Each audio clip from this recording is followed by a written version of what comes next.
Good evening. How are you all tonight? My name is Joseph Azizalahov. I'm the author of 2 books on Oriental carpets and 1 book on metaphysics, meditation, and enlightenment. This is the book on enlightenment. It's called Metaphysical Maxims, Enlightenment Through Meditation and Morals.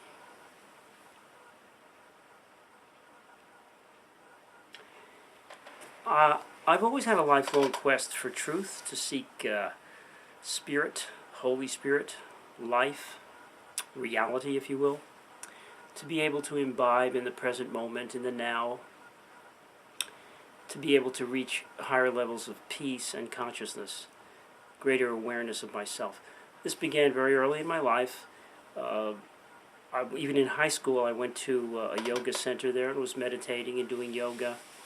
Got involved with all different therapies, bioenergetics, group encounter groups, psychoanalysis for many, many years, and cults too. All this in quest of the absolute, peace, truth, life, and the capacity to meditate and to be in a restful pose, to strike a pose where I wouldn't have many thoughts or feelings or pictures floating through my mind, so that I could reach true peace. That's why I wrote this book. This was a product of my lifelong quest for truth. I'm going to share some of the conclusions that I've reached and the ways in which I went about reaching whatever stage which is much higher than I was when I was younger.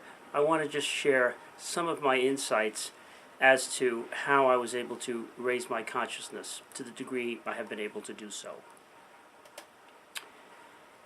Meditation is not an easy thing. I have to say it's a struggle, because what happens is when you want to sit for a while, or you want to even stand, we are so accustomed to the pictures, thoughts, feelings floating through our bodies and minds that it's almost impossible to stop this.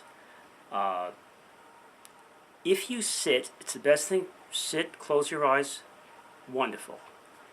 Do that for as long as you can. Watch your breathing, all very, very good.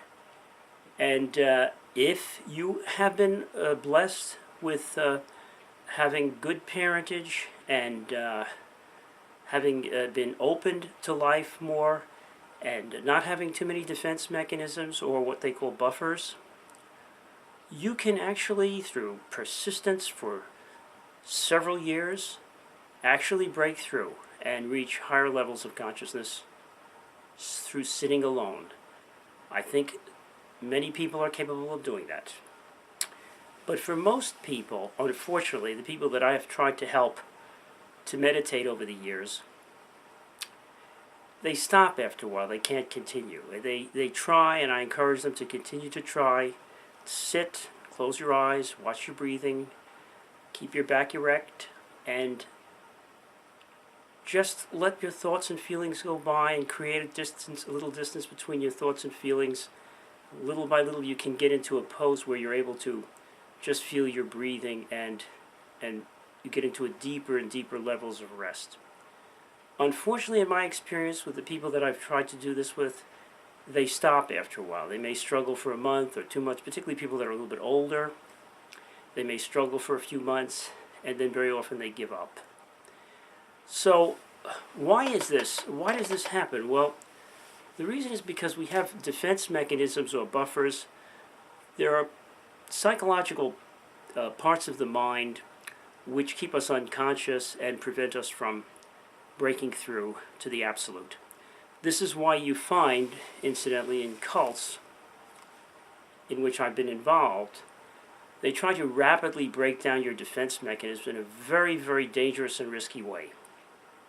So I would say at the outset of these talks, never get involved with a cult. Never get involved with some kind of a group or people that come over to you, say they have like philosophical discussion groups and things like that, and then little by little they lure you in, and then you find out about their leader, and they talk admiringly about their leader, and then you go and they just kind of get you to go to a meeting, and then you meet in some archaic place, Gothic-looking place, and then you end up somehow getting sucked in. This is what happened to me.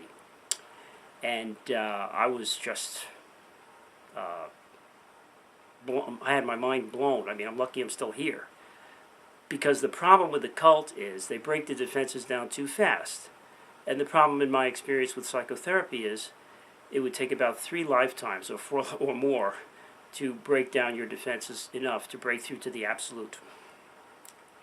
So, what are we supposed to do then? In other words, if we're blocked from parentage where a lot of pain is blocked over the years such that you are not able to meditate your way out just through sitting, what is it that we're supposed to do then? How are we supposed to break through to the absolute? This was my challenge in this book, and what I attempted to do was take some of the insights I got from the very dangerous and wrong way that the cults use to break down the defense mechanisms, which no one should get involved with. It's very risky. You can go insane.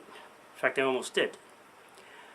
But what is it that is there any truth to be gained from what they've attempted to do? And can we in any way harness somewhat their methodology and use some of their insights into getting to the point where we can, as Gurdjieff said, or Ouspensky, where we can reach the point where we can be 3 feet in back of our head?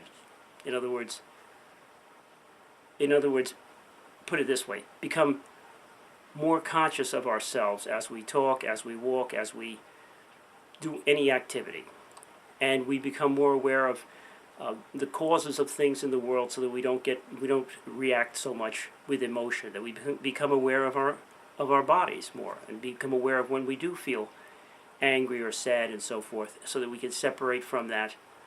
And we can also maintain ourselves in the absolute, and then we would not be so bothered because we're imbibing in the joy and elation of the absolute.